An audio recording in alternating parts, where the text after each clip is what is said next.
Fala aí, galera. A paz de Cristo.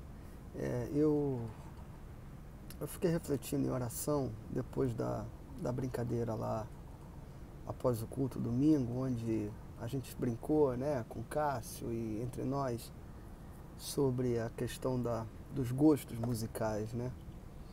E a brincadeira foi só brincadeira e não teve nada demais, foi divertido até. Mas uma coisa depois me levou a uma reflexão bem interessante que nós precisamos discernir, né? Eu mandei uns vídeos aí no grupo para vocês assistirem do Zé Bruno, mas eu achei por bem acrescentar essa palavra. Existem determinadas medidas que elas são internas, elas são nossas, né? Eu não posso e não tenho condições de dizer para o outro qual é a medida da relação que ele tem com Deus e com as coisas. Por quê? Porque o modo como as coisas significam e o modo como os simbólicos das coisas refletem em mim não necessariamente são iguais para o outro. Então, por exemplo, tem um testemunho do Rodolfo Abrantes que ele fala que houve um tempo que ele começou a pregar e dizia para as pessoas que elas não podiam fazer tatuagem. Ele é todo tatuado, né? Mas acontece que ele tinha uma relação com a tatuagem quase que obsessiva. Ele fazia uma, depois fazia outra. Enfim, ele disse que um dia claramente o Espírito Santo falou no coração dele: basta, chega. E ele entendeu que ele tinha que parar. E dali em diante ele nunca mais se tatuou. O problema é que ele transformou essa palavra pessoal que o Espírito Santo tratou com ele numa regra que ele acreditava que ele deveria dividir com qualquer outra pessoa que gostasse ou que desejasse fazer uma tatuagem. E depois ele reflete e percebe que aquela era uma mensagem que o Espírito tinha dado para ele, apenas para ele. Isso vale para a música também e para qualquer outra coisa.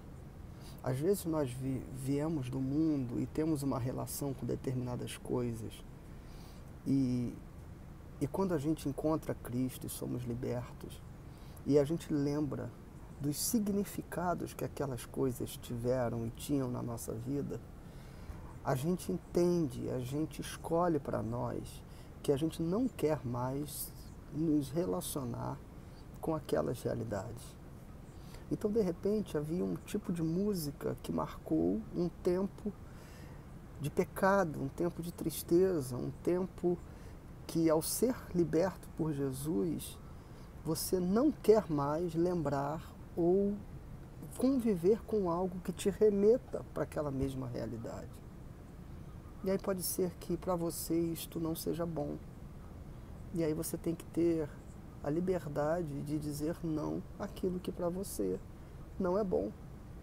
Ainda que o seu irmão, do outro lado, ele ouça aquela mesma música, ou ele conviva com aquela realidade, ou ele faça a sua tatuagem, porque para ele, aquele gesto não tem o mesmo simbólico que tem para você. Por que eu estou dizendo isso? Porque a consciência disso deve pautar o modo como nós nos relacionamos, né?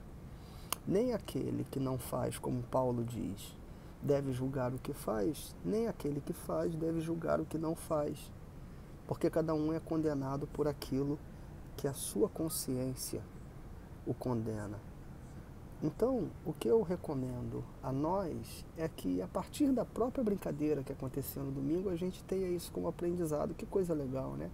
Alguém disse: eu ouço determinada música, e alguém disse: eu ouvi essa música quando eu estava na rave, quando eu estava no mundo, quando eu estava chapado, quando eu estava... Agora não ouço mais. E a gente não deve entender que não se deve ouvir ou que se pode ouvir. Nem devemos convencer o irmão que não ouve a ouvir, nem devemos acreditar que aquele que ouve deve parar de ouvir.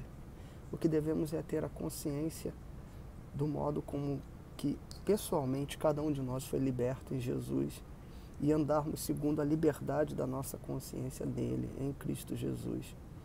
E que, se a gente for assim, a gente vai se amar e vai conviver de uma forma equilibrada, sem estas questões que para uns podem, para outros não podem. E é assim mesmo, porque para uns elas ferem a sua consciência e para outros não. Deus abençoe vocês, se edifiquem, cresçam na graça, viu? Relaxem. Essa mensagem com carinho eu mando especialmente para o Cássio, que ficou muito angustiado com a possibilidade de que nós tenhamos achado que ele tinha algum preconceito com música. Cássio, eu entendo você. Vai por esse caminho, mano. Se essa roupa não te serve mais, não vista porque alguém quer que você vista. Você sabe de onde Jesus te tirou e para onde você não quer mais voltar. Deus abençoe você, Deus abençoe a juventude da igreja. Em nome de Jesus, um abraço a todos, beijão, paz.